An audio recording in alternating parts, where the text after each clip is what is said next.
Hey guys, welcome back to another video. In today's video we went to Eastbourne Airshow on Friday the 15th of August. We saw many beautiful aircrafts. This will be split into 3 or 4 videos. That said, let's go into the video. First of all, we had the Tutor T1 trainer aircraft, which is used by the Royal Air Force to train air cadets and university air squadron students. From the end of this half horizontal, Bob will push negative 2G, levelling the aircraft upside down for an inverted path. I've had the pleasure of sitting in on this display on a couple of occasions. I can tell you that this is deeply uncomfortable, hanging in his straps. It's a very difficult manoeuvre to maintain.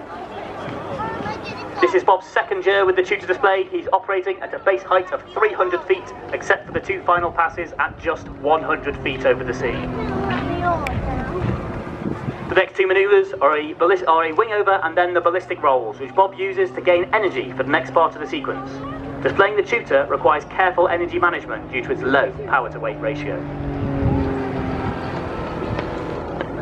When not displaying, Bob is a qualified flying instructor, or QFI, on 115 Squadron, based at RAF Wittering, where he trains frontline pilots into fellow Tutor QFIs. During his very varied career, Bob has amassed over 8,000 flying hours on 15 different aircraft types.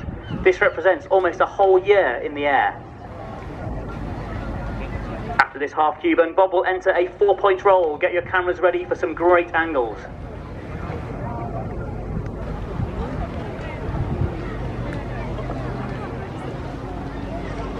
In the 4-point roll, Bob delicately uses the rudder to support the nose above the horizon while flying at 90 degrees angle of bank. The Tutor has a top speed of 212 miles per hour or 185 knots and can achieve maximum possible 6G, meaning that Bob is subjected to forces 6 times that of gravity.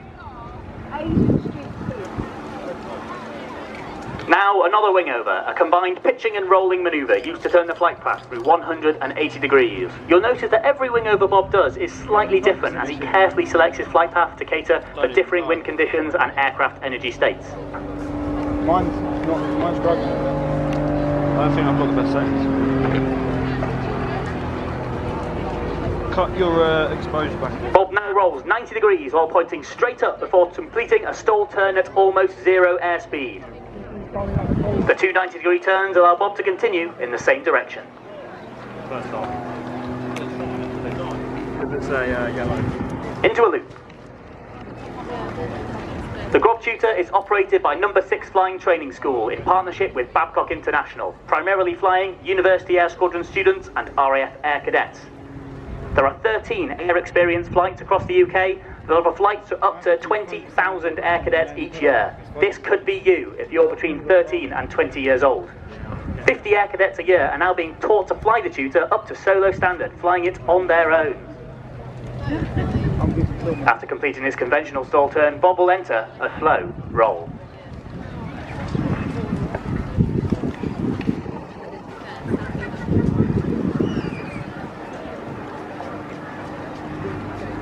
This unique yellow and black Tutor, it is one of one. It was originally a trial paint scheme to provide a high contrast, but now it's become a favourite at air shows and it has been nicknamed the Bumblebee. Our other display aircraft has the Royal Air Force Benevolent Fund heart on its belly, seen since 2022 to celebrate this fantastic charity. The Benevolent Fund supports Royal Air Force veterans, personnel and air cadets wherever they are in need. We are proud to raise awareness for a charity that gives so much to the whole of the RAF family. Visit our tent, website or view our Tutor display leaflets to access a QR code to donate to the Benevolent Fund. For those of you considering going to university, there are 15 different university air squadrons across the UK. On the squadrons, students are taught to fly the Tutor by highly experienced military flying instructors, like Bob. It is worth mentioning that the UAS syllabus is 80 hours long and does include solo aerobatics. Members are not committed to a military career after graduation, although many do decide to join the Royal Air Force. We're now in the high energy section of the display with a derry turn, quarter clover and now another loop. Quintessential aerobatic manoeuvres.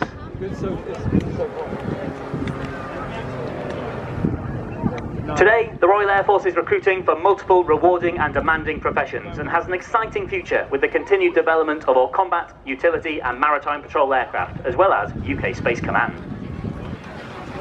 Now recently joined with the introduction of our airborne early warning system at RIAT E7 Wedgetail and remotely piloted capabilities with Protector.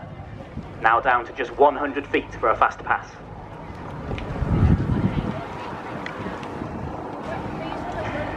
The high tempo of operations continues today with aircraft and personnel deployed around the world, operating with NATO and our other allies. Visit the RAF website to find out more about our professions, including but not limited to aircrew, air operations controllers, engineers, medics, cyberspace professionals, and many more. We're now in the final section of the display with an oblique loop and a half Cuban. The oblique loop puts the aircraft in plan form to the crowd twice, so it's a great photo opportunity.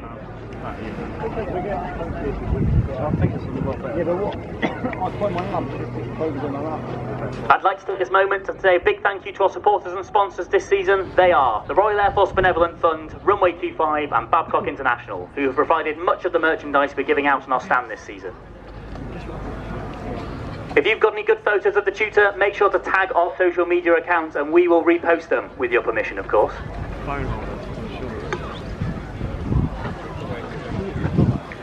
Bob's now bringing the tutor around for his departing wave. It's a final photo opportunity and yes, he will be able to see you waving. A big thank you to Eastbourne Airshow for hosting us today. Ladies and gentlemen, boys and girls, the 2025 Royal Air Force Tutor. Yeah, fantastic stuff. Well, he's giving you a wave by, so come on, you know what to do, boys, girls, mums and dads, give him a huge wave off. Excellent piece of flying. It's really interesting, we were chatting about conspicuity colours just before we started flying this afternoon, and you'll see how good yellow is against the blue sky in terms of being able to split it. But the other colour, which was underneath the wings, was black, and they're the two most common, well, the most well-noted colours to ensure you are able to catch sight of something at the distance. That explains why most of the things like military ships and aircraft are a grey, murky colour. Back up at the sharp end, where you're heading next, I think, Simon. Yes, and off to the... So I'm Next up we have the Jet Provost T5 training, which was used to train Royal Air Force pilots for the BAE system. Hawk was introduced into the Royal Air Force. Into commercial flying, but in his spare time, flying what many of us who knew the Air Force in the 70s, 80s and early 90s knew this aircraft and the family of Jet Provost extremely well indeed. It was the initial development of this family of aircraft. It's best to call it that because it was developed extensively over the decades. Began back in the mid-50s when the Air Force was looking for a new dedicated jet training aircraft to take over from the Percival Provost. Well, right at the end of that tree, almost, was this aircraft, the Mark V. And the Mark V was the slightly faster second phase of military fast jet training based at the likes of RAF Lincoln, which was literally just loaded with dozens and dozens of jet provosts, predominantly Mark IIIs, which was the basic trainer, but then with the addition of a new Viper engine and pressurized as well, developed into the T5. This particular aircraft was built at Warton as the 38th T5. Entered service with 3 FTS at RAF Leeming in September 1970. Used extensively for pilot training and also used by the school's aerobatics team, the Gemini Pair, during 1973. And at that time, the Air Force fielded a number of different air display teams.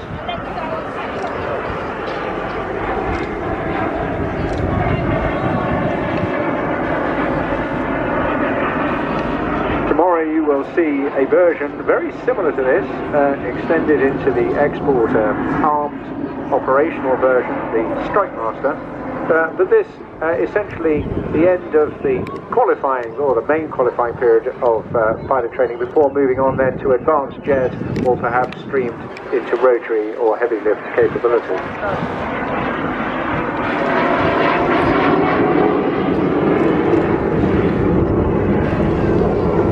Phil putting this through a number of gentle manoeuvres, again being a mid-gen aircraft, this not having the capability of modern designs.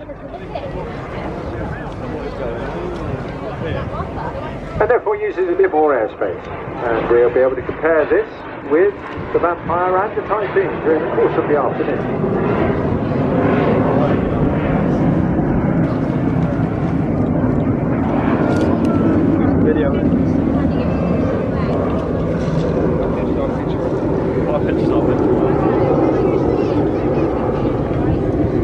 So, you will now understand how these are relatively gentle loops. The main limit being around about 5G as opposed to something like the 9G that we will see later on in the afternoon from the Typhoon.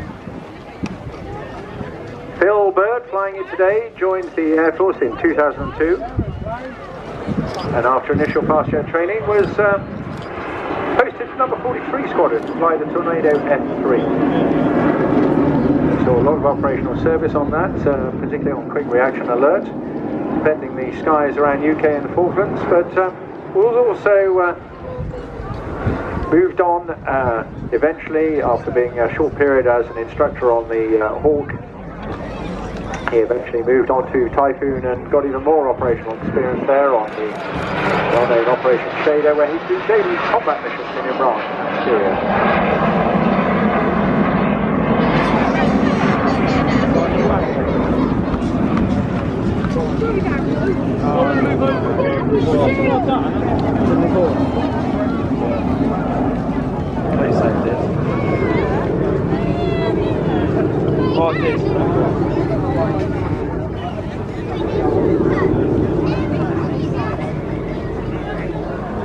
Oh, yes.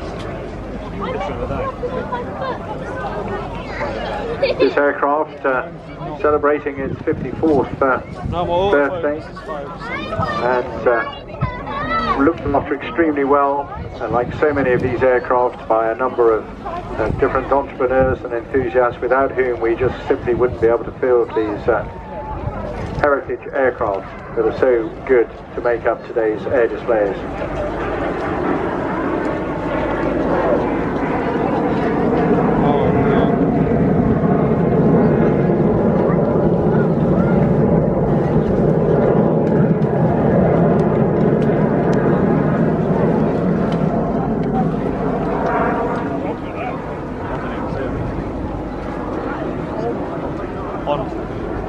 The aircraft was based at RAF Linton-on-Ouse from 1974 and then moved on further to 6F Richard Goodwin. Next up we In the jet have pit. the jet pit, which is a Richard Goodwin Pitts S2S with two jet engines strapped to the side for more manoeuvrability. But sadly, during this display, the jet engines were not working, but still an amazing display by the pilot as always.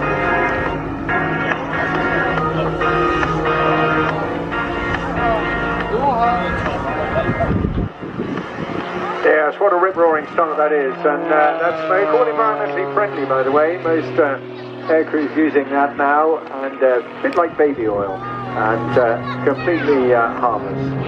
But this aircraft has been built from scratch over a period of 4 years, based on the S2S fuselage and incorporating a lot of tried and tested modifications. You better hope that's not One of the broke. biggest is the big wing design. It's absolutely unique, with massive ailerons and more wing area, giving it a phenomenal roll rate and better low-speed handling. Now, you need to be fit and absolutely focused to do this sort of flying. Here he is inverted, slipping around a circle and then rolling out. And of course, while you're inverted, you're suffering negative G, standing upside down, all the blood rushing to your head, really uncomfortable. Pulling up there like he is now, pulling around about 5 to 6 G to get that effort going into that steep climb. And you've got to imagine your body is weighing 4 or 5 times its current weight as you stand there. Do that for 10 minutes, it is absolutely exhausting.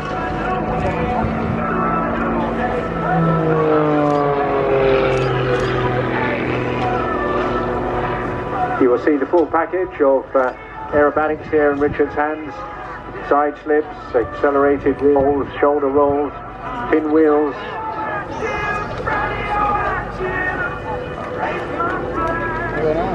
Halfway through, you'll see his magical tower of power. More of that all to come. Right now, though, he's exercising the muscle aspects of this particular aircraft, the design of which goes back to the mid-1940s in the hands of Curtis Pitts, who was out to design a truly dedicated, competitive aerobatic aircraft. And he succeeded immensely, as this was adopted by so many teams around the world. And many, many individuals also scored victories in numerous competitive aerobatic competitions. Little top-side view there of Richard in the cockpit. It's a tiny little aircraft actually, but he will be peeking out now and again.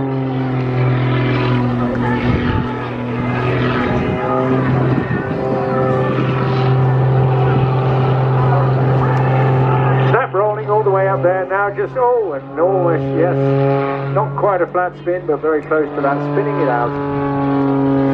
And there the whole world's going upside down,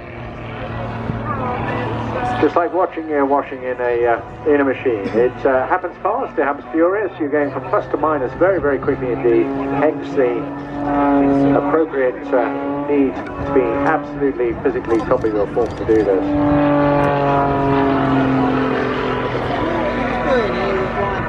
The heart of the power of this machine is a 6-cylinder 8.5 litre Lycoming engine, equipped with that massive smoke system. The gear has been changed, has titanium sprung legs, it's got a carbon cowling that reduces the weight and also the drag, and a modified rudder, making it look just a little more powerful, but also improving the yaw control as well. Oh, wonderful. Going in now into a vertical side slip. And you can just see he'll let it hang now on the propeller, may go a little bit gyroscopic where the movement of the but he's letting it slip on his tail. And now with the smoke on, he's literally tumbled through his own smoke. Using this bit of a descent now to build up a bit more energy. Plenty of power, but you can increase the ability to climb and roll and do vertical maneuvers by building that speed into increased energy, and that's what he does very, very well indeed. Using the whole length of the fly line here, down to the piers, rolling it vertically, extended launch of act vertically, and now flat spinning it down, and now pulling it out of that very, very quickly. She won't stay pristine for his whole life.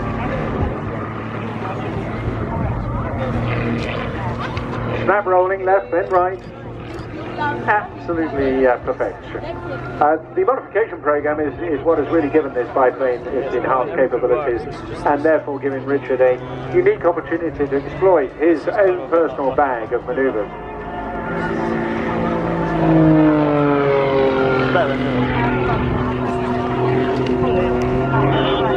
Making the most of all the climbs and descents, occasionally hovering it like a Harrier, not totally static. If he had the two jets on board, which gives him an extra 350 horsepower each side, then you would have seen him pretty static in the air. Sadly not to be done this weekend. Those engines currently being worked on across in the Netherlands.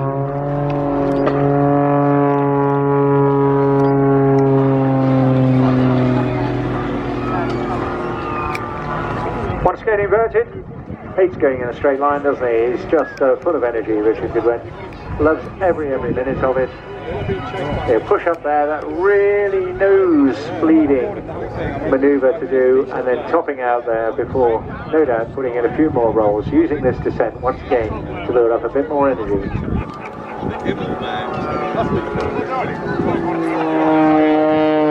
Side slip, snap roll, side slip. He'll use this to now climb up. He'll get more and more altitude. Using this now as a bit of a cooling down, just a few seconds, catch his breath, check the T's and P's in the aircraft. And this is all in preparation for his tower of power. It starts with a high-speed dive, right down there in front of us. He'll pull sharply up into the vertical with accelerated snap rolls.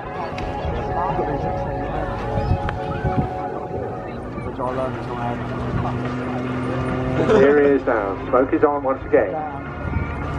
Diving into the turn. Using those rolls ballistically to increase and build up the energy required for the next set of vertical maneuvers.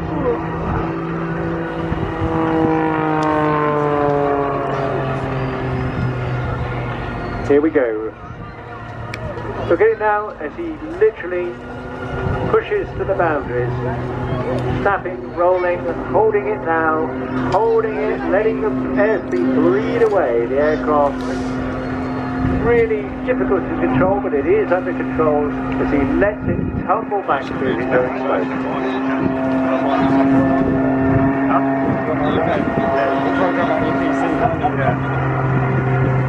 It looks the exact same as the biggest screen. You can actually tell. And that one that Totally mesmerising activity. This aircraft back in the 60s and 70s absolutely dominated world aerobatic competition. Now pushed back into a slightly lower category, but still nonetheless really, really effective, very entertaining to watch.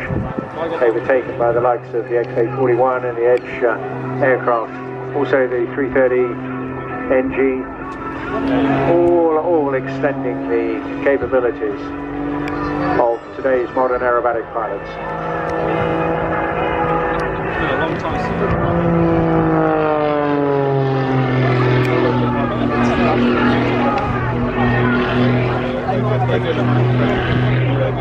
pushing every spare knot of airspeed to get to the top of that climb.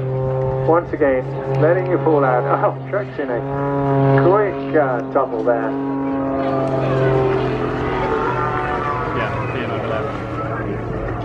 And now pushing into this outside turn. And the extent, the rapidity between positive and minus G is absolutely breathtaking.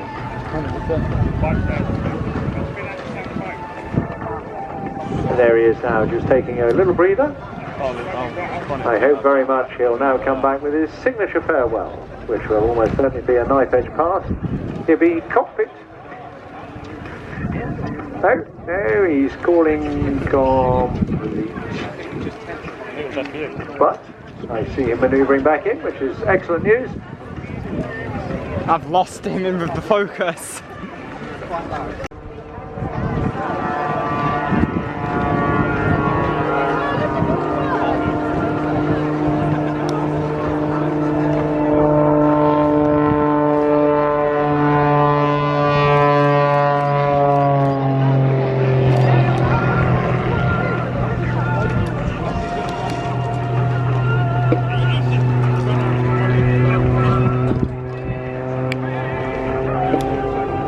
Well, he's clearly enjoying himself because he just said he's going to do that again, and this time it is his last time.